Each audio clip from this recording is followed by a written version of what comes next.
Welcome back to Robinson's Auto Tools and Time.com. Today we're going to pick up where we left off on this Gen 3 5.7 HEMI cam swap. On the last episode, you've seen us go through the cylinder head, and now, without further ado, let's keep moving forward.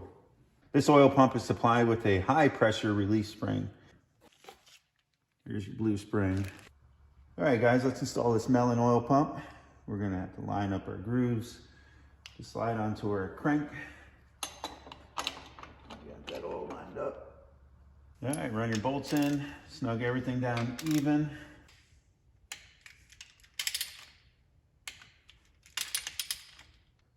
I got everything cleaned up the other day off camera. So at this point, what I'm gonna do is I'm gonna apply a little bit of oil to the cylinders. I just wanna be safe. One final inspection, make sure we didn't miss anything in our cleaning process. Here you'll find our new lifters, in which I had soaking in oil. This isn't necessary. It's just a precaution that I took. I'm not pumping them up. I'm just simply letting them soak. These are the Hellcat lifters, so this is doing away with the MDS system. If you had the MDS system, there's some lifters, and you got to make sure you put them in the correct order. But these ones are the non-MDS, so these can go pretty much in any location, and since it's a new cam, new lifters, they're all gonna find a new home.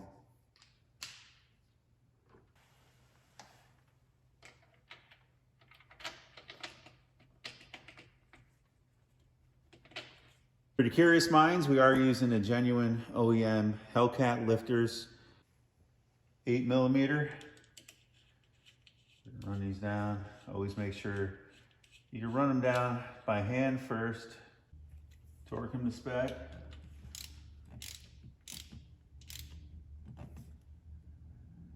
Click, click. Click, click. What these retainers essentially do for you, the lifters will have the corresponding shape. They pretty much hold the lifter square, so the roller is always in the correct orientation to meet up with the cam. Next, we're going to be installing the timing cover. I'm using this Velcro kit.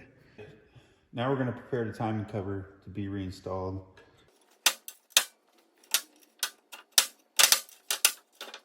This is for a hub press, an Astro pneumatic toolkit. But as you can see, it'll hold right around here.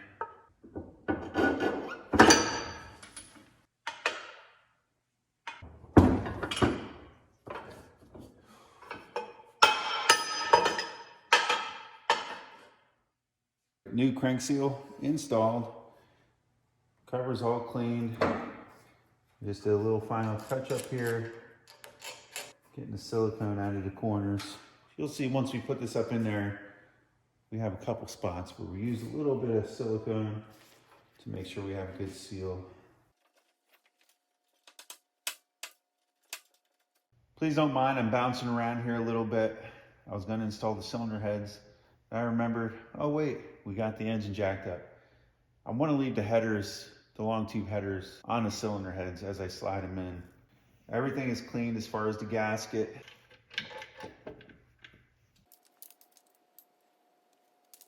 Now I'm just going to run everything down snug, starting from the center and work my way out.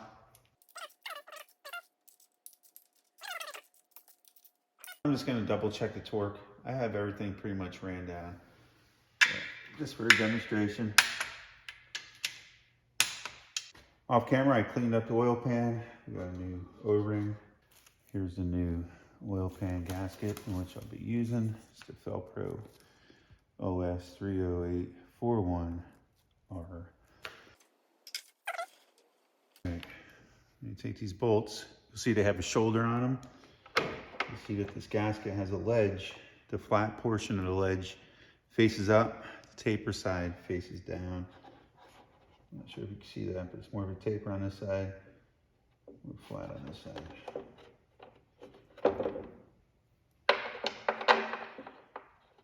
Push this up through. Welcome underneath the 5.7 HEMI.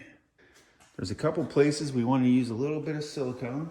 You could probably already guess is around this section, and the same thing in the very back. You have the same exact, almost correlation. Backside, very similar to what we did up front. A lot of this I did prior to starting the video series, but you see I have the motor jacked up and blocks placed underneath.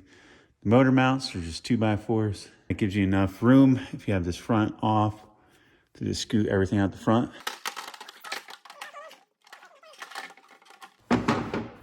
Make sure you have your O-ring on your oil pickup tube. You definitely don't want to forget that, but that's on there good. You also have your dipstick on this side. Okay. She's torqued this back. All right, come back under towards the back. I reinstalled this bracket. So another thing I did when I jacked the motor up, I also loosened the rear transmission mount to allow everything to float without tearing anything up. So now that we have the motor resting back on the motor mounts, before I go up top, I'm gonna tighten these up.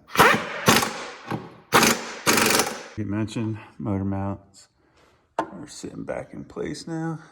One motor mount bolt goes here. Another motor mount bolt right there. Passenger side motor mount bolt right there. Next one right down in there. Well, what you're gonna see me do here, I probably advise against it. It's just a time-saving measure. Maybe not always the best practice. It's not the best on your back either. But on these ones, the headers are so hard to get on the vehicle, with them in the vehicle, with the heads in the vehicle and everything in place. They're just so hard to get to them. So what I do is I put the headers on the head, and then I set the head and the header assembly on at one time. You've seen us put the lifters in earlier. These are tight, torquing this back. It's time. I also chose to use new head bolts. Staying clear of the head gasket.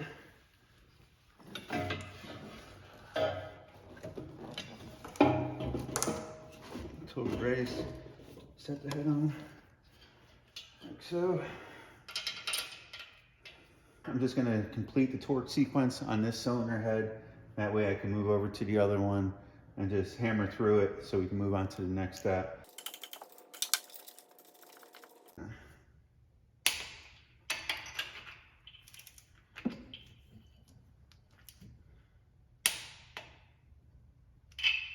I'll be using this little guy.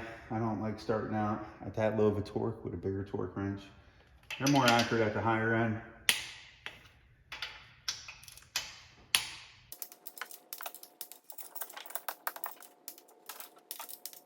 All right. At this point, I don't mind running these ones down to 20.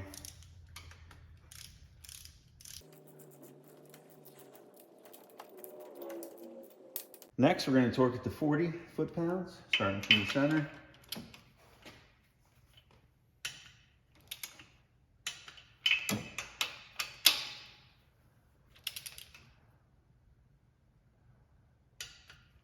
I'm going to give you a little tech tip. We're going to go an additional 90 degrees. I like to put a mark straight up. When I'm done, we should be 90 degrees. So I'll repeat the same thing on each one. Very similar step. However, this time, put this here. I'm going to mark this 90 degrees with a yellow mark and 0.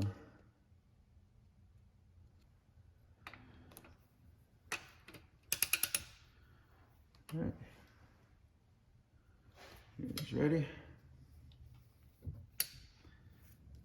First one.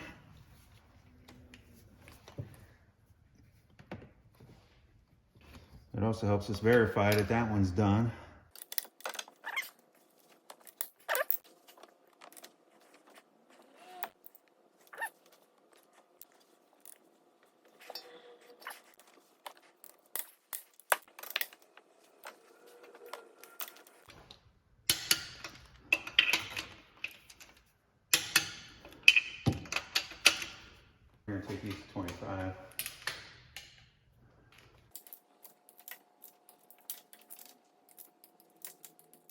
Getting ready to set the second cylinder head.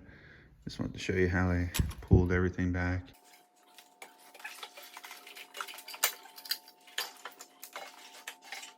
Now we're going to install some push rods into this engine. There's two different lengths. Longer ones go in the exhaust, shorter ones into the intake. When you push these in, sometimes you give them a little push down. You want to make sure they're centered.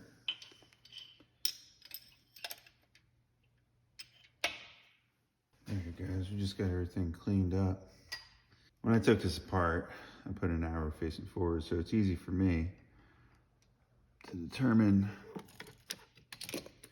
what side's front, what side's back. Bottom, obviously, is your exhaust.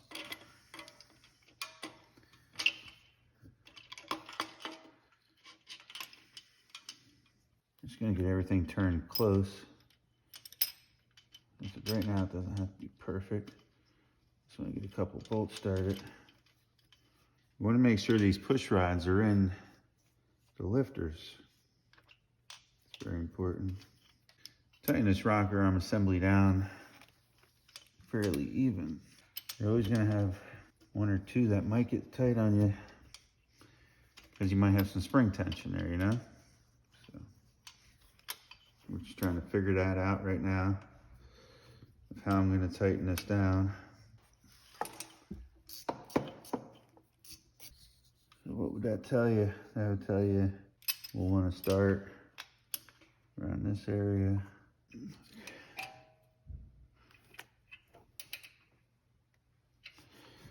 All right, I don't need the shorter. Just got the intake all cleaned. It's gonna be a similar process.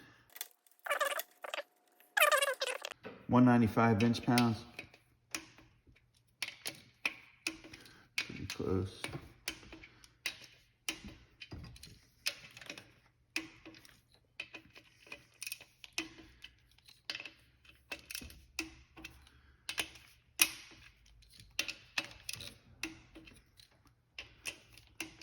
Didn't realize the camera died, but I put on the alternator, AC compressor, tensioner, idler pulley, serpentine belt.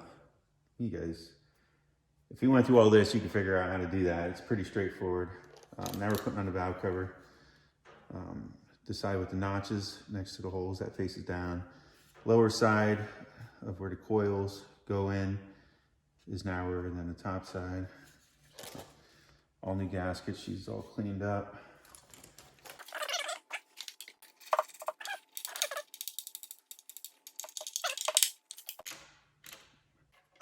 Now I'm just going to go over them, make sure they're all nice and snug.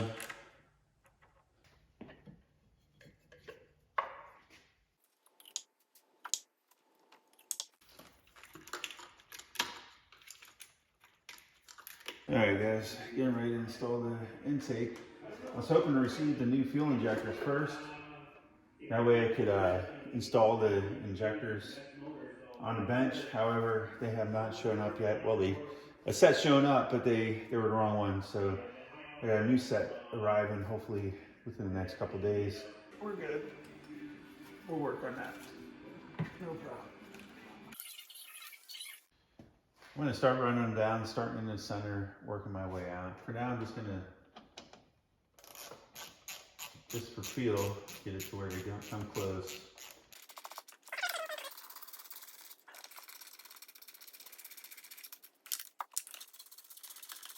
Guys, once again, working from the center or way out.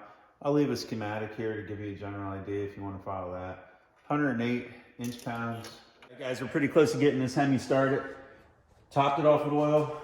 She's full, just check the stick. Next, we're gonna take and fill up the coolant system. I'm gonna demonstrate another unit I have for vacuum testing and filling the system. It's made by Astro Pneumatic, 78585. It's quite the unit. Place that on the radiator like so. Take our vacuum generator. We'll hook it up to the radiator cap like so. Usually you have a hood on the vehicle. However, you know we just had this motor torn down. So this is a very extensive fill. This is its first fill that I'll be demonstrating. Next, we're going to take and apply air here. When I turn this on, it's going to start creating what we call a venturi. This is going to create a vacuum, and then when I turn this on, we're going to start pulling vacuum on our system.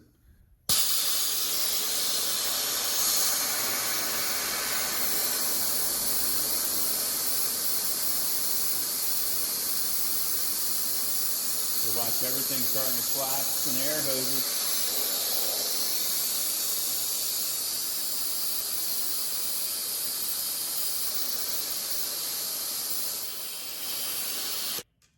What I do is I keep it up there tight to the green, and then I'll leave it sit for a little bit. All right, guys, it's been close to 10 minutes already. What I'm gonna do next is, now that we know that it's holding vacuum, it's holding great, we're gonna hook up a hose to the bottom portion of this, and that's gonna go into the antifreeze jug.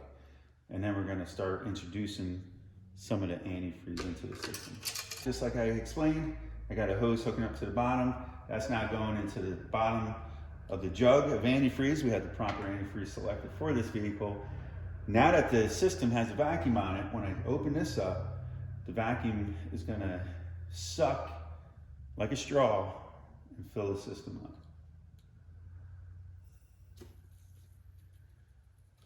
I don't like going too fast right away, but you could go wide open. It's not going to hurt anything.